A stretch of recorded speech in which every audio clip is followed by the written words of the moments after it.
Here we have a Pro Junior tube amplifier, Fender, that's having an issue about the audio. The audio quality is not clear and you can hear the humming sound. As you can see, this capacitor, it has like a leakage, and for this type of capacitor it is not normal. I'm going to check the voltage if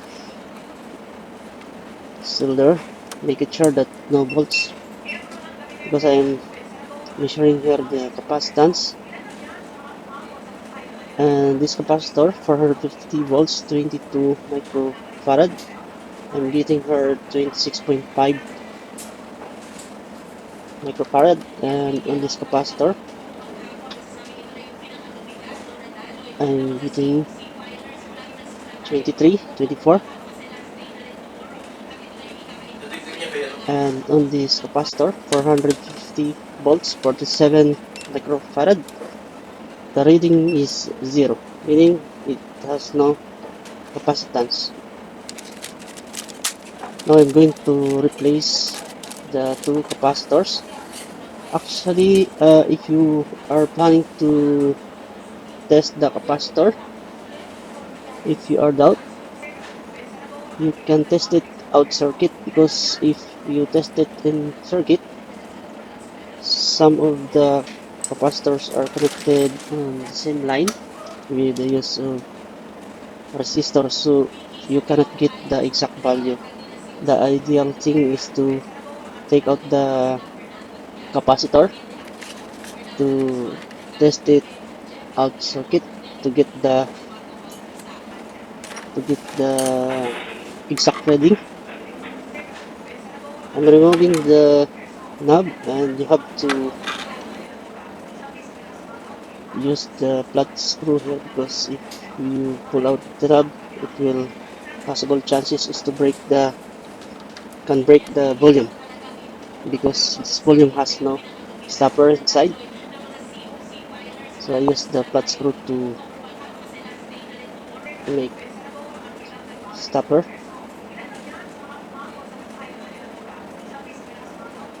Taking out this board is you need to remove also the tube socket, and also the wire that connected to the main board, and also the power switch. Tube socket is out.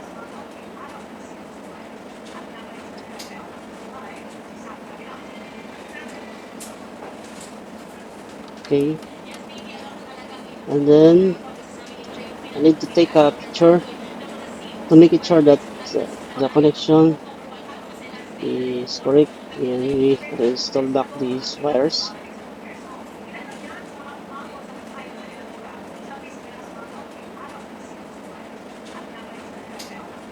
I'm going to take out the capacitor. One capacitor is out, another one.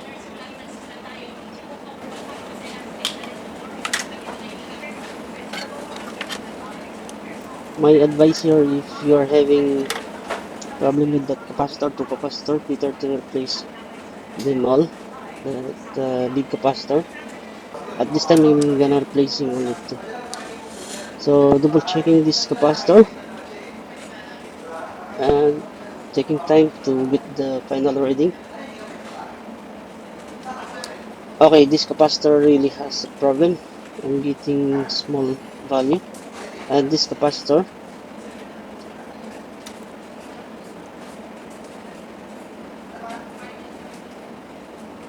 I'm getting 22.50 microfarad.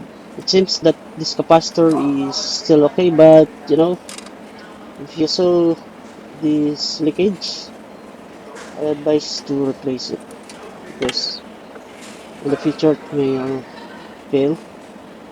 The same on this big capacitor.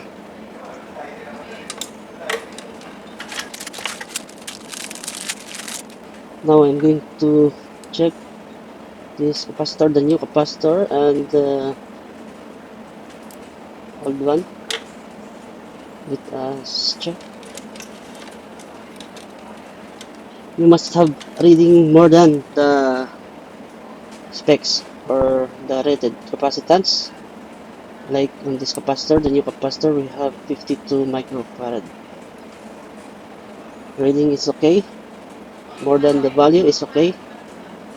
If less than the value, meaning the capacitor is faulty. So 52 microfarad. And let's check this, the faulty capacitor. I'm only getting 0.087. So the capacitance is really low. And this capacitor, 450 volts, 22, sorry, 47, like 47 or 22. I think 22, yes. So we are getting here 25 microfarad. And let us check the other one capacitor. We're getting 25, almost the same. And this capacitor that has leak, we're getting 22.5. Compared to the two capacitors, this is actually, it seems that okay, but you know, the reading is different. Small value is makes big difference. Hi guys, installing this one. The negative side is with aluminum, and the other side, the positive side, has a rubberized plate. The same on this capacitor. This is the negative, this is the positive.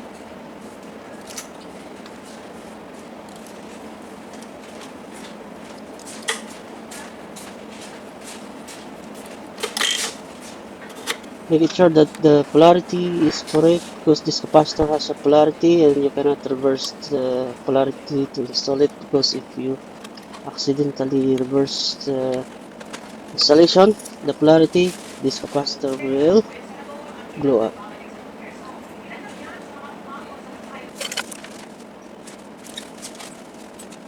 By soldering the terminals, cutting,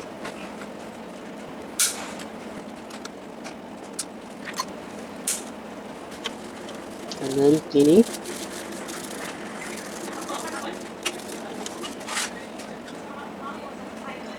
I decided to solder these because it seems that the solder are not getting good enough to make it sure that it will hold firmly.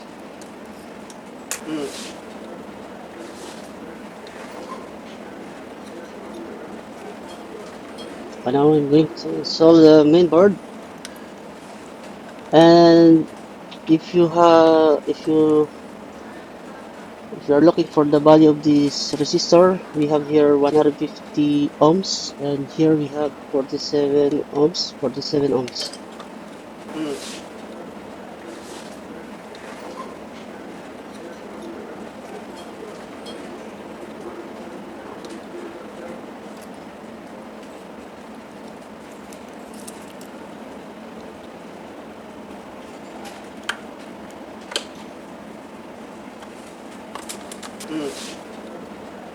Now I'm going to install back the tube connector.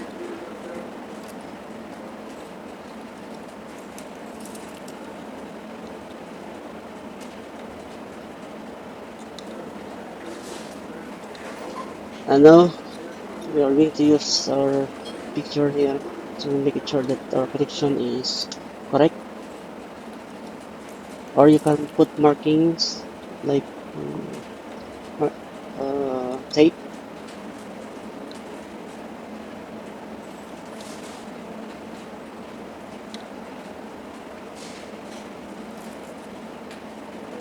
That capacitor that we installed, I apply a glue to hold this capacitor firmly, because this amplifier is taking more vibration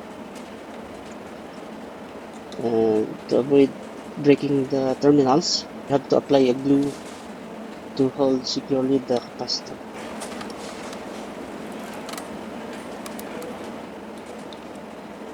I already installed back the cable tie.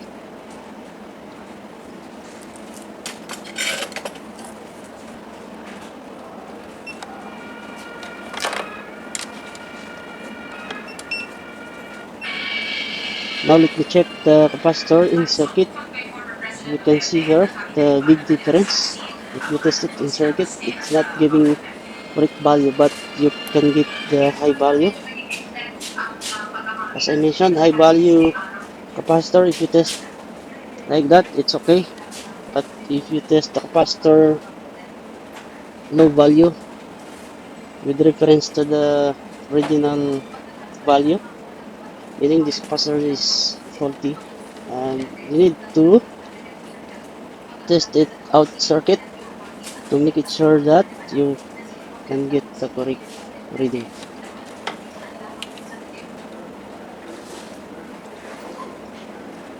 Installing, this is the new tube. I replaced them all because the previous two tubes having a discoloration, and I think that tube is having an issue. And testing.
I'm going to double check the parameters on the output tubes.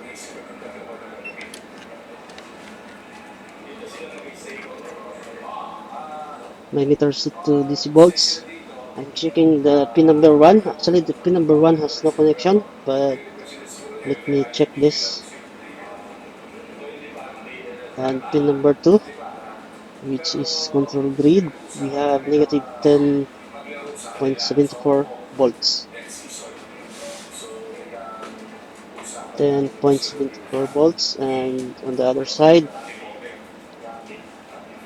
checking the control grid, which is pin number 2, we got the same volts. And pin number 3 is cathode. I think it was directly connected this cathode to the ground.